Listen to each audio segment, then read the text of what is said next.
ওইদিন উনি প্যান্ট পরে পাঞ্জাবি পরে বের হয়ে গেছেন, ওনার মোবাইলটা সাথে করিনি। মামুনুর রশিদ উনি তো একজন জুলাই এই যে যোদ্ধা ছিলেন। তো উনি একটি কওমি মাদ্রাসা চালান। ওনার বাসাটা হচ্ছে আপনার তুরাগের এই আপনার আমার 10 নম্বর সেক্টরের পাশে কামারপাড়া ওখানে।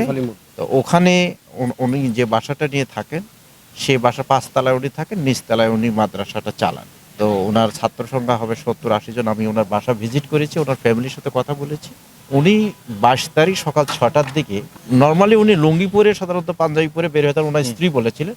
বাট ওই দিন ওনার স্ত্রী যে স্টেটমেন্ট দিয়েছেন আমার কাছে বা আমরা অফিসাররা যারা গিয়েছিলাম তারা বলেছেন যে তখন উনি বলেছেন যে ওই দিন উনি প্যান্ট পরে পাঞ্জাবি পরে বের হয়ে গেছেন, ওনার মোবাইলটা সাথে করিনি। তো তারপর থেকে ওনাকে কিছুক্ষণ পর থেকে আর ওনাকে পাচ্ছেন না উনি। তো সেটাকে কেন্দ্র করে আমরা ওনার বেসিক একটা জিডি হয় ওই দিন 22 তারিখ দুপুরের দিকে, দুপুরের পরে তারপরে আমরা এটা এই যেহেতু উনি একজন জুলাই যোদ্ধা ছিলেন বা মিসিং জিডি হয়েছে, ওনার স্ত্রী এসে আমাদের কাছে জানিয়েছেন।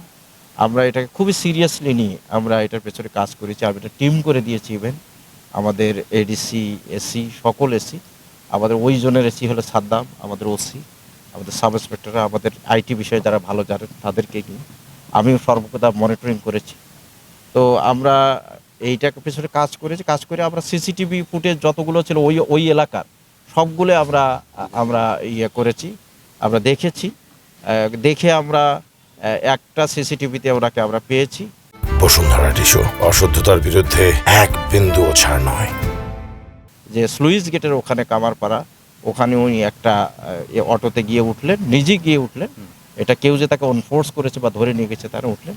তারপরে ওনার ওইদিকে আর আমরা সিসিটিভি যেহেতু ছিল না আর আমরা পাই। আর পরবর্তীতে আমরা ইনভেস্টিগেশন করে ওনার অনেকগুলো পেজ আমরা পেয়েছি, ফেসবুক পেজ পেয়েছি অনেকগুলো মানে কয়েকটা আর কি, 4-5টা। ওনার মোবাইল নাম্বার অনেকগুলো পেয়েছি। আমরা এগুলো প্রযুক্তিগত ইনভেস্টিগেশনটাও করেছি। তো এগুলো করে এর মধ্যে মাঝখানে পরশুদিন ওনার একটা ফেসবুকে একটা পোস্ট এসেছে, একটু পরে সেটা ডিলিট হয়েছে। সেটা ওনার স্ত্রীর আবার মোবাইলে ওনার লগ ইন ছিল, সেটাও আমরা এ সবগুলো মিলিয়ে আমরা খুবই এটার পেছনে কাজ করেছি। অন্যান্য সংস্থাও কাজ করেছে।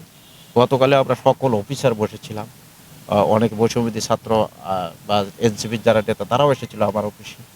আমরা কাজ করে আজকে আমরা তাকে পেয়েছি, সংবাদ পেয়েছি যে আমরা ওনাকে পেয়েছি 300 ফিটের আপনার নীলা মার্কেটের ওখানে একটা মসজিদ থেকে। কেউ অপহরণ করলে হয়তো তাকে নিয়ে যা মারধর করতে পারে, তাকে হয়তো তার পরিবারের কাছে র্যানসম দাবি করতে পারে, টাকা পয়সা দাবি করতে পারে, তাকে হয়তো কোথাও পাচার করতে পারে বা তাকে কোনো একটা ক্ষতি করতে পারে।